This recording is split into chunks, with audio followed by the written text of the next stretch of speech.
Vanitha விஜயகுமார்னாலே controversy தான். இப்போ ரீசெண்டா வனிதா விஜயகுமார் அவங்களுடைய குடும்பத்தை பத்தி பேசிருக்க விஷயம் கான்ட்ரவர்சில போய் முடிஞ்சிருக்கு. அதுல பேசும்பொழுது அவங்க என்ன சொல்லிருக்காங்கன்னா, நான் பினான்சியலா இப்பவும் அன்ஸ்டேபிளா தான் இருக்கேன். என்னுடைய குடும்பத்துல இருந்து யாரும் எனக்கு உதவி பண்ணல. என் வீட்டுல இருக்கவங்க எப்படின்னா மத்தவங்களுடைய ஃபேமிலில போய் நீங்க இப்படி இருங்க அப்படி இருங்கன்னு அட்வைஸ் பண்ணுவாங்க. ஆனா அவங்க அப்படி இருப்பாங்களான்னு கேட்டா கண்டிப்பா கிடையாது. ஒரு 6-7 பேர் மட்டும் தான் என்னுடைய ஃபேமிலில ஓவரா சீன் போடுறவங்க. அவங்க மட்டும்தான் என்னை இப்படி ஒதுக்க வச்சிருக்காங்கன்னு அவங்க அந்த வீடியோல பேசிருக்காங்க. அன்பையும் பாசத்தையும் நம்ம எல்லா இடத்துலயுமே எதிர்பார்க்க முடியாது. ஆனா என் வீட்டை பொறுத்த வரைக்கும் பணம் காசு தான் முக்கியம்ங்கிற மாதிரி ஆயிட்டாங்க. அதோட வனிதா பேசும்பொழுது என்ன சொல்லிருக்காங்கன்னா, நான் எப்பவுமே இப்படி ஆயிடுச்சே இப்படி இருந்திருக்கலாமேன்னு ஃபீல் பண்ற பர்சன் கிடையாது.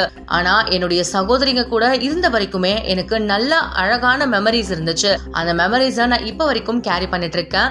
எப்பவுமே சோசியல் மீடியால எல்லா தங்கச்சிங்களும் அக்காங்களும் ஆக்டிவா இருக்கும் பொழுது அவங்களுடைய போட்டோஸா இருக்கட்டும் அவங்க வீடியோஸா இருக்கட்டும் எல்லாத்தையுமே நான் பாப்பேன்னு வனிதா சொல்லிருக்காங்க.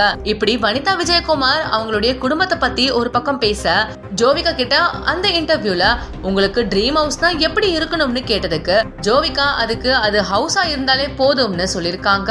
இந்த வீடியோ தான் இப்போ சமூக வலைத்தளங்கள்ல வைரலும் ஆகிட்டு வந்துட்டு இருக்கு. இந்த வீடியோ உங்களுக்கு பிடிச்சிருந்தா லைக் அண்ட் ஷேர் பண்ணுங்க. இந்த வீடியோ பத்தின கருத்துக்களை கமெண்ட்ல சொல்லுங்க. மேலும் இந்த மாதிரியான ட்ரெண்டிங் மற்றும் சினிமா செய்திகள் பார்க்கறதுக்கு நம்மளுடைய GLV என்டர்டைன்மெண்ட் டிவியை சப்ஸ்கிரைப் பண்ணிக்கோங்க.